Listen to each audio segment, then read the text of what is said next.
চট্টগ্রাম ৮ আসনে বিএনপির মনোনীত ধানের শীষের প্রার্থী আলহাজ এরশাদুল্লাহর সমাবেশ স্থলে ককটেল বিস্ফোরণের প্রতিবাদে আমিন শিল্প অঞ্চল ৪৩ নং সাংগঠনিক ওয়ার্ডে তাৎক্ষণিকভাবে বিক্ষোভ মিছিল ও সমাবেশ অনুষ্ঠিত হয়েছে। সোমবার রাতে ওয়ার্ডের শান্তিনগর নির্বাচনী পুরুষ কেন্দ্রের উদ্যোগে আয়োজিত মিছিলটি শান্তিনগর এলাকা থেকে শুরু করে আমিন জুট মিলস কলোনি, মোহাম্মদনগর সহ আশপাশের বিভিন্ন এলাকা প্রদক্ষিণ শেষে বায়েজিদ বোস্তামি থানা চত্বরে এসে শেষ হয়। পরে সংক্ষিপ্ত সমাবেশ শান্তিনগর পুরুষ কেন্দ্রের আহ্বায়ক মহিউদ্দিন মুকুলের সভাপতিত্বে ও সদস্য সচিব হুমায়ুন কবিরের সঞ্চালনায় অনুষ্ঠিত হয়।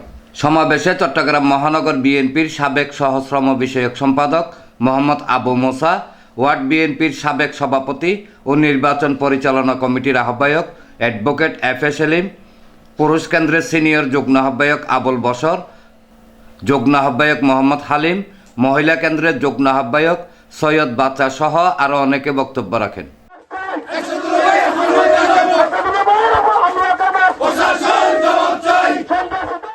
ডেস্ক রিপোর্ট, প্রগতি 24 টিভি।